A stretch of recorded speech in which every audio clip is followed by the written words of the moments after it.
Welcome back, chemistry students. So we're continuing our atmospheric and gas chemistry lesson or unit on Avogadro's gas law.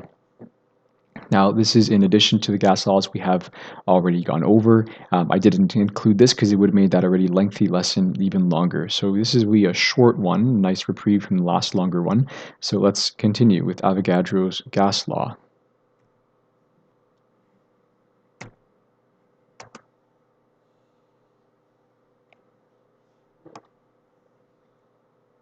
Okay, finally got that slide to switch. So it's, again, I know we've already talked about Avogadro's number and the mole and stoichiometry and all, and I thought maybe I should have mentioned this earlier, but it's not avocado, it's Avogadro. Although this does look delicious, it's not avocado, it's Avogadro. Okay, so Avogadro's law to begin, this is essentially, if you can look at all of this, all of these measurements here, volume.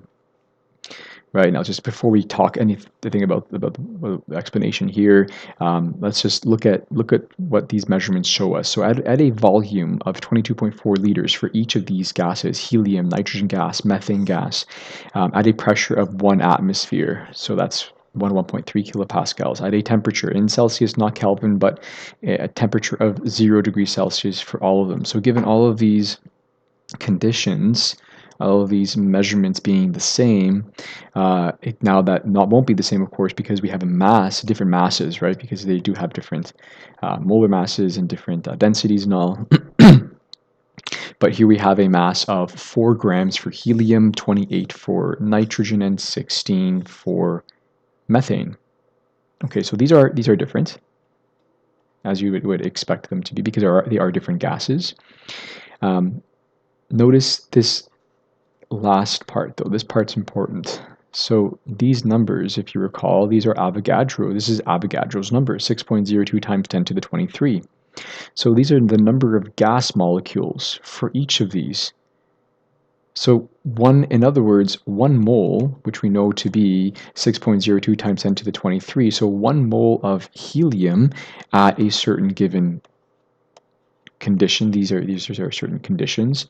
So 1 mole really gives us 22.4 liters. 1 mole of nitrogen gives us 22.4 liters, and 1 mole of helium gives us 22.4 liters. Despite them having different masses and being very different gases, 1 mole, or 6.02 times 10 to the 23 number of molecules of these gases, gives us the same volume. So here's when we can talk about what this means. So equal volumes of all ideal, that's a key word here, and I'll define what an ideal gas is in a bit more detail in our next lesson. But equal volumes of any ideal gas, there are certain assumptions that are made that are pretty fair, but certain assumptions have to be made for ideal gases. We'll get to that shortly. But an ideal gas under identical conditions of temperature and pressure contain an equal number of molecules, 1 mole, to be precise. Okay. Boiling that down, we have 1 volume of 1 mole of an ideal gas is always 22.4 liters, is essentially what that boils down to. So how many liters would you expect would 2 moles of an ideal gas have? 2 moles of an ideal gas, not 1. 1 is 22.4. How many do 2 have? Think about that for a second, and it's just double, 44.8. Right, so here's our formula. It's a direct linear relationship again. Okay, just like Charles's law, just like Gay-Lussac's law. So V1 over N1 is equal to V2 over N2. Right, that direct relationship, that direct linear and proportional relationship here between volume and number of moles. So again, the take-home message is 22.4 liters. The volume is the volume of 1 mole of any gas, and I should add in here, actually it should be any ideal gas, just to be more clear. That's really it for this really short lesson. So you do have some practice posted on Avogadro's law. Now you're not doing this right now. You will do this very soon. Like I said, we will talk about an ideal gas in a lot more detail.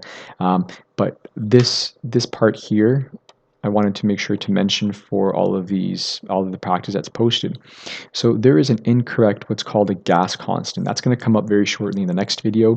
Just keep that in mind when you're looking at, because the answers are also posted. So keep that in mind when you're looking at the answers to these upcoming worksheets. We don't use the gas constant that they provide because it uses empirical measurements, empirical units, I should say. We don't use those, of course. So that gas constant is for us is incorrect. Okay, but for Avogadro's law, go ahead. You can now practice that. Hope this helps.